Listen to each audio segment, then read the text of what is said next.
Hello बच्चों, आओ आज हम एक किसान और उनके 4 बेटों के बारे में कहानी सुनाने जा रहे हैं। बहुत पुरानी बात है। एक रामगढ़ गांव में एक किसान रहता था। उसका नाम रामू था और उसके 4 बेटे थे। वे बहुत गरीब था। वे डेली खेत में जाता और काम करता, बहुत मेहनत करता था, लेकिन पिताजी की बात चारों बच्चे नहीं मानते थे। वो सारा दिन लड़ते घूमते और इधर उधर मस्ती करते और आपस में लड़ाई करते थे। कभी भी पिताजी की बात नहीं मानते थे चारों बच्चे।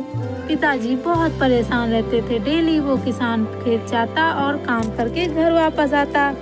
फिर सुबह होते ही वो किसान खेत चला जाता। एक दिन किसान सोचने लगा, मैं बूढ़ा हो गया हूँ, अब कुछ सोचना पड़ेगा बच्चों को सबक सिखाने के लिए। किसान ने चारों बच्चों को अपने पास बुलाया और अपने बच्चों से कहा, तुम लोग आपस में क्यों लड़ते हो? चारों बच्चे हंसने लगे पिताजी की बात सुनकर। पिताजी ने सबको एक एक लकड़ी दी और कहने लगे, तोड़ो इसको। तो सभी बच्चे हंसने लगे, कहते मैं तोड़ दूंगा, वो कहता मैं तोड़ दूंगा। तो सभी बच्चे आसानी से पट पट करके लकड़ी तोड़ दी 2 टुकड़ों में। पिताजी से कहने लगे, पिताजी तोड़ दिया। पिताजी ने सारी लकड़ियों का गट्ठा बनाया और एक एक करके सभी को देने लगे।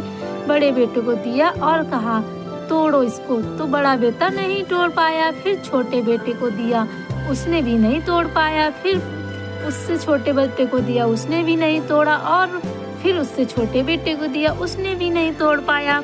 तब पिताजी ने कहा, देखो बच्चों, ये लकड़ी का गट्ठा इसलिए नहीं टूटा क्योंकि ये सारी लकड़ियाँ एक साथ बंधी हुई हैं और तुम लोग पहले इसलिए तोड़ दिया क्योंकि वो अकेले अकेले थी। इसीलिए बच्चों, कभी आपस में लड़ाई मत करो और एक साथ मिलकर रहो। सभी बच्चों को समझ में आ गया और सभी बच्चे मिलजुल कर काम करने लगे। तो 2 बच्चे डॉक्टर हो गए, 1 बच्चा इंजीनियर हो गया और 1 किसान हो गया। सभी मिलजुल कर काम करने लगे। किसान सारा दिन आराम करता और घर पे रहता, घर की देख रेख करता और किसान बहुत खुश हो गया। बच्चों, इससे ये शिक्षा मिलती है कि सभी साथ में रहो। कोई भी तुम्हारा बाल बांका नहीं कर सकता। बाय बाय बच्चों, फिर मिलेंगे अगली वीडियो। मेरा वीडियो अच्छा लगा। हेलो बच्चों, आज हम सुनाने जा रहे हैं आलसी टिड्डा की कहानी और मेहनती चींटी की। बहुत समय की बात है। चींटी और टिड्डा दोनों एक ही जगह रहते थे, लेकिन दोनों में बहुत अच्छी मित्रता हो गई। चींटी हमेशा बहुत सारा काम करती और खाना अपने लिए इकट्ठा करती, लेकिन टिड्डा हमेशा गाना गाता, या तो सोता या तो घूमता और गाना गाकर सबको सुनाता। कहता मेहनत नहीं करनी चाहिए, जो भी भगवान ने दिया उसको खाओ पियो ऐश करो, जोड़ने की क्या जरूरत है। चींटी कहती समय पर कुछ बचाकर रखना चाहिए। टिड्डा कहता ऐसा कुछ नहीं होता। टिड्डा खूब मस्ती करता, तालाब के किनारे जाता, कूदता और घास खाता, उसको फल खाता, बहुत अच्छा लगता और सो भी जाता।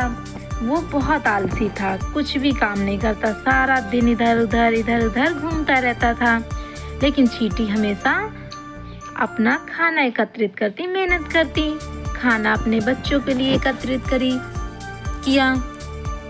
कुछ दिनों बाद धीरे धीरे समय बीतता गया। चींटियां अपने घर में खाना थोड़ा थोड़ा इकट्ठा करके रखती रहीं, लेकिन टिड्डा हमेशा उनको भी मना करता। परिश्रम करने से क्या मिलता है, खाओ पियो ऐश करो और घूमो फिरो। कुछ समय बाद बारिश का मौसम चालू हो गया।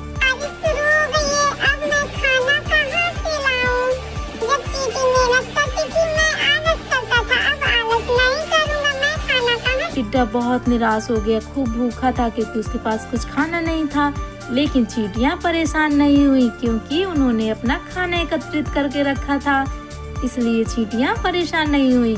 टिड्डा चींटियों के पास पहुंचा और कहने लगा, बहन मुझे भी कुछ मिलेगा, मैंने 3-4 दिन से कुछ भी नहीं खाया। चींटी ने कहा, अभी रुको दो। मैं देती हूँ, लेकिन हमेशा परिश्रम करना चाहिए और कुछ बचा कर भी रखना चाहिए ताकि कभी काम पड़े तो उसको हम यूज कर सकें, ना कि सब खाना चींटी फिर टिड्डे को कुछ खाना देती है और टिड्डा बहुत खुश हो जाता है और चींटी को थैंक यू बोलता है, कहता है मैं आज के बाद आलस नहीं करूँगा और हमेशा मेहनत करूँगा। बाय बाय बच्चों, फिर मिलेंगे अगले वीडियो में। मेरा वीडियो अच्छा लगे तो लाइक एंड सब्सक्राइब करना।